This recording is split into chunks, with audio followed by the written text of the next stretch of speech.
बिस्मिल्लाहिर्रहमानिर्रहीम। अस्सलाम वालेकुम स्टूडेंट, मेरा नाम है डॉक्टर इमरान खान ज़ादा और आप देख रहे हैं मेडिकल एस्पायरेंट। स्टूडेंट, हम अब इंटर बायोलॉजी का अपना चैप्टर नंबर 10 डिस्कस कर रहे हैं, जो कि है एवोल्यूशन के नाम से। और उस एवोल्यूशन के चैप्टर में हम लोगों ने अपने बेसिक कॉन्सेप्ट सारे क्लियर कर लिए थे। इससे पहले वाले लेक्चर में हमने नेचर ऑफ अर्लीस्ट ऑर्गेनिज्म और उसके साथ साथ हम लोगों ने थ्योरी ऑफ स्पेशल क्रिएशन के बारे में कुछ डिस्कशन की थी। आज से इस चैप्टर में हम लोग थ्योरी ऑफ ऑर्गेनिक एवोल्यूशंस को स्टार्ट कर रहे हैं। मुख्तलिफ़ किस्म के साइंटिस्ट ने एवोल्यूशन के प्रोसेस को डिफरेंट तरीके से अपनी थ्योरीज़ में पेश किया। हम उन्हीं थ्योरीज़ को हम स्टार्ट कर रहे हैं और देखते हैं कि किस साइंटिस्ट ने एवोल्यूशन को किस बेस पर इस फिनोमिना को एक्सप्लेन किया। लेक्चर को स्टार्ट करने से पहले आप सबसे रिक्वेस्ट है कि चैनल को सब्सक्राइब कर दें, वीडियो को लाइक कर दें और बेल आइकन को भी प्रेस कर दें। स्टूडेंट, थ्योरीज ऑफ एवोल्यूशन में ऑर्गेनिक एवोल्यूशन से पहले हम डिस्कस कर चुके हैं कि evolution of living organisms, living things का जो एवोल्यूशन है वो ऑर्गेनिक एवोल्यूशन कहलाता है। इसके अलावा बाकी चीज़ों का जो एवोल्यूशन है वो केमिकल एवोल्यूशन कहलाता है। तो आज से हम थ्योरी स्टार्ट करते हैं ऑर्गेनिक एवोल्यूशन की और पहली थ्योरी डिस्कस करेंगे और वो पहली थ्योरी है inheritance of acquired character. Student, जो पहली थ्योरी है वो है इनहेरिटेंस ऑफ एक्वायर्ड कैरेक्टर। और ये जो थ्योरी थी इसका प्रेजेंट करने वाले साइंटिस्ट का नाम था जीन बैप्टिस्टे डी लेमार्क। ये एक फ्रेंच ज़ूलॉजिस्ट थे और इन्होंने एक बुक पब्लिश की थी 1809 में। एक बुक पब्लिश हुई थी इनकी, फिलोसफी ज़ूलॉजी। और उस बुक में इन्होंने अपनी ये थ्योरी पेश की थी और इनकी थ्योरी को लेमार्किज्म कहा जाता है, इनके कॉन्सेप्ट को लेमार्किज्म कहा जाता है। और इस थ्योरी में इन्होंने इस बुक में इन्होंने ये theory the inheritance of acquired character नाम से थ्योरी पेश की।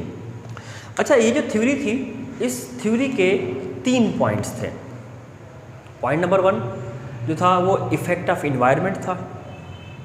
Point number 2 use and disuse of organ था। Point number 3 inheritance of acquired character. मतलब ये तीसरा पॉइंट था जिसकी बेस पर इस थ्योरी का जो नाम भी रखा गया, इनहेरिटेंस ऑफ एक्वायर्ड कैरेक्टर, इस थ्योरी का तीसरा पॉइंट था। 3 पॉइंट इस थ्योरी के अंदर डिस्कस किए गए थे।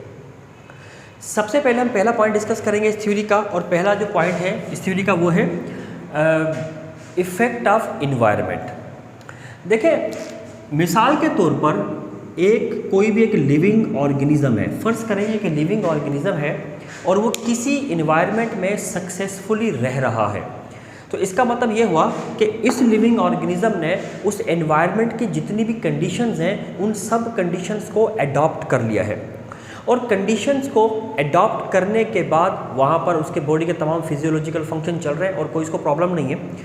लेकिन होता यह है कि जब एनवायरमेंटल कंडीशंस चेंज होती हैं, यानी एनवायरमेंटल कंडीशन में किसी भी किस्म की चेंज आती है, तो वो चेंज लिविंग ऑर्गेनिज्म के फिजियोलॉजिकल प्रोसेसेस को भी इन्फ्लुएंस करती है। अब इसकी एग्जांपल हम ऐसे ले सकते हैं कि मिसाल के तौर पे अगर ऐसा ना होता कि इन्वायरमेंटल चेंज हमारे फिजियोलॉजिकल प्रोसेस को इन्फ्लुएंस ना करती, तो ये जो सर्दी गर्मी ये जो चीज़ें हमें फील होती हैं ये क्या है, ये जस्ट इन्वायरमेंटल चेंजेस हैं, लेकिन इनका असर हमारे बॉडी के फिजियोलॉजिकल प्रोसेस के ऊपर भी होता है। तो इसका मतलब है एनी इन्वायरमेंटल चेंज, किसी भी किस्म की इन्वायरमेंटल चेंज होती है वो इन्फ्लुएंस करती है हमारे बॉडी के प्रोसेस को, जो मैकेनिज्म होते हैं उनको इन्फ्लुएंस करती है। अब जैसे जैसे इन्वायरमेंटल कंडीशंस चेंज होती जा रही थी, लिविंग ऑर्गेनिजम्स की नीड भी चेंज होती जा रही थी। अब लिविंग ऑर्गेनिज्म की नीड चेंज होती जा रही थी।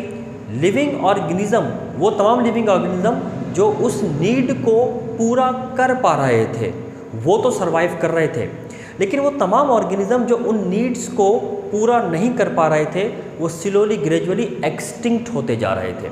मतलब लिविंग ऑर्गेनिज्म की इन्वायरमेंटल चेंजेस की वजह से उनकी नीड्स चेंज हुई और उस नीड्स को कुछ ऑर्गेनिज्म पूरा कर पाए और कुछ नहीं कर पाए। जो नहीं कर पाए वो एक्सटिंक्ट हो गए और जो ऑर्गेनिज्म पूरा कर पाए वो कैसे पूरा कर पाए, उन ऑर्गेनिज्म में उन नीड्स को पूरा करने के लिए कोई ना कोई कैरेक्टर डेवलप कर गया और इस कैरेक्टर को एडॉप्टेशन कहते हैं।